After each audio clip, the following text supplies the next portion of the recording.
ओम श्री परमात्मा नमः। मैं प्रोफेसर अजय अवस्थी अपने परम पूज्य गुरु जी प्रातः स्मरणीय प्रोफेसर पंडित भगवत शरण शुक्ल जी के साथ में आप सभी का Awasthi Ayurveda anatomy yoga and spirituality channel पर हार्दिक स्वागत करता हूं।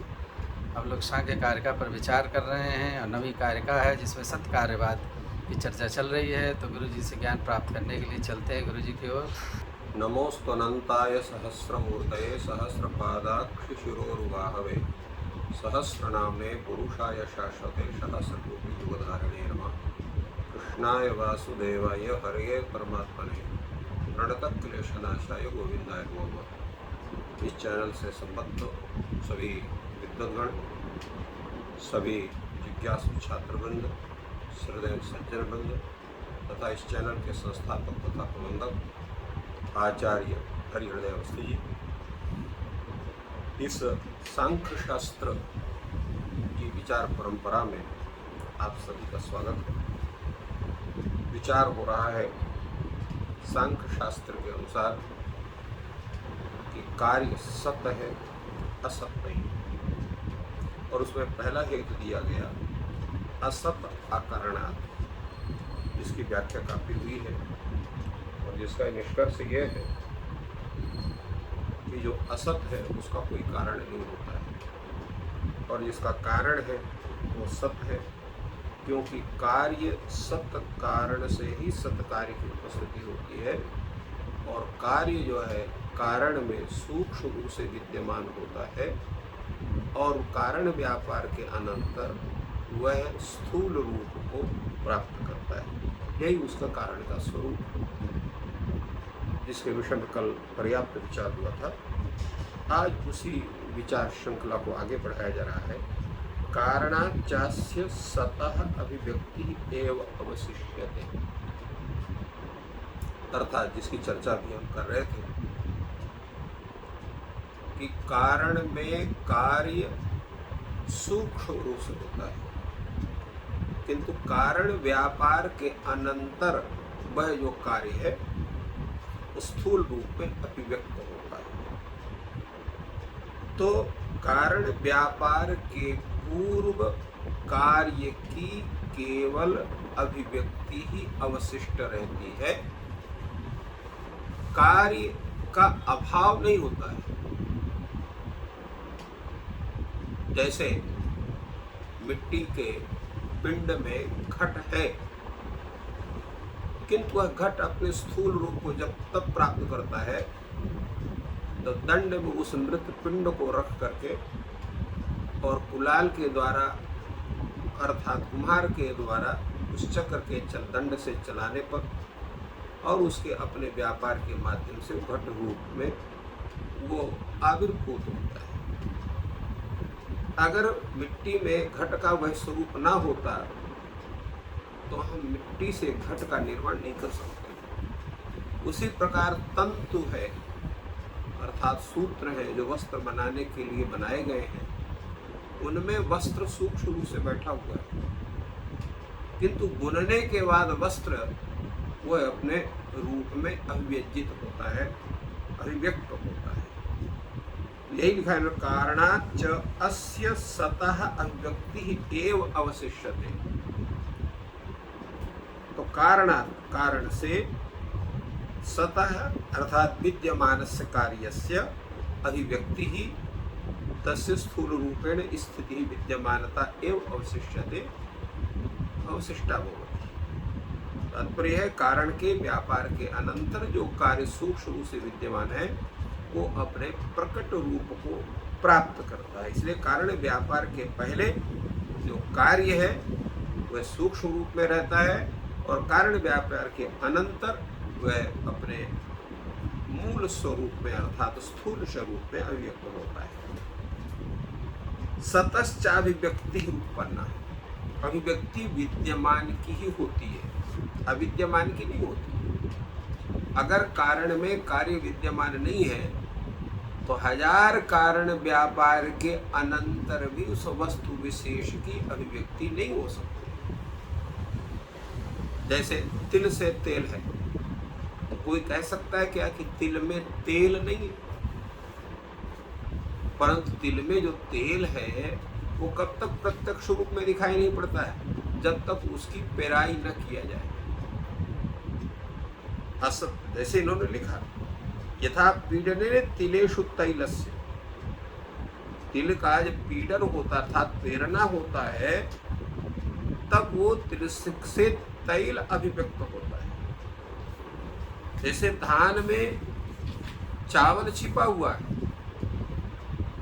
उसके भूसी के अंदर है, चावल नहीं है ऐसा हम नहीं कह सकते, किंतु जब उसकी कुटाई होती है चावल की, वो धान की, तो वो वहाँ पर चावल दिखाई पड़ता है। उसी प्रकार जो गाय है, दूध देने वाली गाय है, उसके स्तनों में दूध है, ये तो ऐसे तो नहीं दिखाई देता है, किंतु जब उसका दोहन होता है तो दूध दिखाई पड़ता है। तो जैसे तिल में सूक्ष्म रूप से तेल बैठा हुआ है, जैसे तंडुल में छिपा हुआ चावल और धान में जैसे छिपा हुआ चावल बैठा हुआ है, जैसे गायों के स्तन में दूध छिपा हुआ है, किंतु कारण व्यापार के द्वारा वह तैल रूप में, तंडुल रूप में, दुग्ध रूप में हमें प्राप्त होता है, वैसे ही मिट्टी में घट है जो कुलाल आदि अर्थात कुंभकार आदि के व्यापार के माध्यम से वो घट रूप में आविर्भूत होता है। उसी प्रकार तंतुओं में पट बैठा हुआ है, वस्त्र बैठा हुआ है, वो भी जो है वो जुलाहे के व्यापार के माध्यम से, जिसको हम तंतुवाय शब्द से भी कहते हैं, तो वह जो है वह पट रूप को प्राप्त करता है। किंतु असत वस्तु से किसी सत वस्तु का जन्म हो, ऐसा कोई उदाहरण आप बताइए। कहते हैं कि असत असत जायते, तो अगर असत कारण से किसी सत कार्य की उत्पत्ति हो रही हो, या कारण के अविद्यमान रहने पर किसी कार्य की उपस्थिति बन रही हो, तो ऐसा कोई निदर्शन अर्थात कोई उदाहरण हो तो आप बताइए। नहीं है कोई उदाहरण। नहीं खल्व अभिव्यज्यमानम वा क्वचित असत दृष्टम, कोई भी असत वस्तु वो अभिव्यंग्य होकर के प्रत्यक्ष रूप में कहीं दिखाई नहीं पड़ती है, क्योंकि है ही नहीं है। जैसे आप 1000 प्रयास करें किंतु खरगोश को सींग नहीं दिखाई पड़ सकती है। इसी तरह जो है जो है बंध्या को पुत्र नहीं हो सकता, क्योंकि असत है, असत कहीं रहता ही नहीं, तो उससे कहाँ किसी की उत्पत्ति होगी। तो अदृश्य रूप से विद्यमान जो है असत वस्तु है, तो असत वस्तु उत्पन्न होने का कोई दृष्टांत नहीं है। क्यों? क्योंकि असत वस्तु कभी प्रकट या उत्पन्न होती ही नहीं। इतस्य कारण व्यापारात् प्राक् सदैव कार्यम। और भी बात कि कारण व्यापार के पहले ही कार्य वहां पर विद्यमान है। उसका कारण क्या है? क्योंकि जैसे प्रत्येक वस्तु का जन्म कहाँ से होता है? उपादान कारण से। सबका उपादान कारण निमित्त कारण ये होते हैं। जैसे घट का है, उपादान कारण कौन है? उपादान कारण मृत्तिका है। उसी प्रकार निमित्त कारण कौन है? कुलाल आदि है। उपादान ग्रहणा द्वितीय हेतु, उपादानानि कारणानि तेषां ग्रहणं कार्येण संबंधः, उपादानै कार्यस्य संबंधात् इति यावत्। यहाँ पर बोल रहे हैं कि उपादान ग्रहणात्, क्योंकि उपादान जो है अर्थ, उपादान अर्थ है कारण, और उसके ग्रहण का अर्थ है कार्य के साथ उसका संबंध। उपादान ग्रहणात् का मतलब क्या हुआ? कारण और उसके ग्रहण का अर्थ। उपादानानि कारणानि तेषां ग्रहणं कार्येण, उनका ग्रहण कैसे होता है? कार्य के तेषां ग्रहणं कार्येण संबंध, उसका ग्रहण का उपादान ग्रहण क्या है? कार्य के साथ उसका संबंध होना ही उसका ग्रहण है। उपादान नहीं कार्य ही संबंध, क्योंकि उपादान का कार्य के साथ घनिष्ठ संबंध होता है। कार्य के साथ घनिष्ठ रूप से संबंध के कारण ही कार्य को उत्पन्न करता है, वह जो है उपादान कर्म। उपादान ही कार्य से संबंधात, उपादानों का कार्य के साथ संबंध रहता है। अब इससे ये बात स्पष्ट होती है, कार्येण संबद्धम कारणम कार्यस्य जनकम। कार्य से संबद्ध होकर के ही कारण कार्य का उत्पादक होता है। संबंधश्च असतः कार्यस्य न संभवति। और वो संबंध जो है विद्यमान ही दो व्यक्तियों का कारण कर संबंध हो सकता है। दो वस्तु का भी संबंध, व्यक्ति का संबंध कैसे होगा? दो विद्यमान का ही होता है, अविद्यमान का नहीं होता है। जैसे घटाभाव जलाहरण में हेतु नहीं हो सकता है। घट की जब सत्ता रहेगी तब घट से आप जल का आहरण कर सकते हैं। उसी प्रकार कार्य से संबद्ध, क्योंकि जो घट है वो जलाहरण में हेतु है। तो जो घट रहेगा तो जलाहरण होगा, घट नहीं है तो जलाहरण नहीं होगा, या घट आदि वस्तु कोई भी हो। तो कार्येण संबद्धम कारणम कार्यस्य जनकम। कार्य से संबद्ध होकर के ही कारण कार्य का, घट रूप कार्य का जनक होता है। और संबंध कब होता है? विद्यमान का ही संबंध होता है। जब कार्य भी विद्यमान है, कारण भी विद्यमान है, तो वहां दोनों का संबंध होगा। क्योंकि कार्य यहाँ सूक्ष्म रूप से विद्यमान है, कारण यहाँ स्थूल रूप से विद्यमान है। तो स्थूल रूप कारण के व्यापार के अनंतर स्थूल रूप कार्य वहां उत्पन्न होता है, और स्थूल रूप कार्य का जनक होता है वह कारण।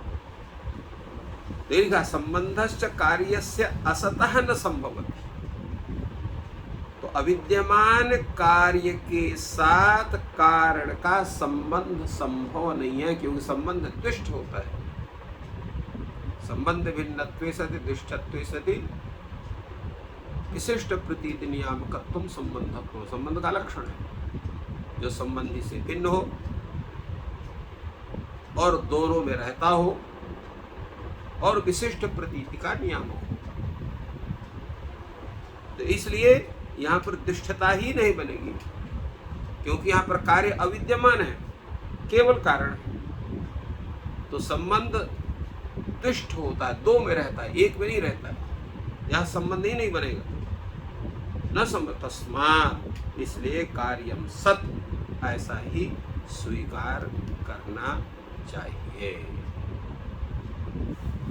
तो इस प्रकार आज का यह इस उपादान ग्रहणात्, इस हेतु पर हम लोगों ने विचार किया। इस प्रकार गुरु जी ने उपादानात ग्रहणात के ऊपर चर्चा की, और ये सत्कार्यवाद को समझना बहुत ही आवश्यक है। बहुत सरल भाषा में गुरु जी समझा रहे हैं। आपका दिन शुभ हो। धन्यवाद।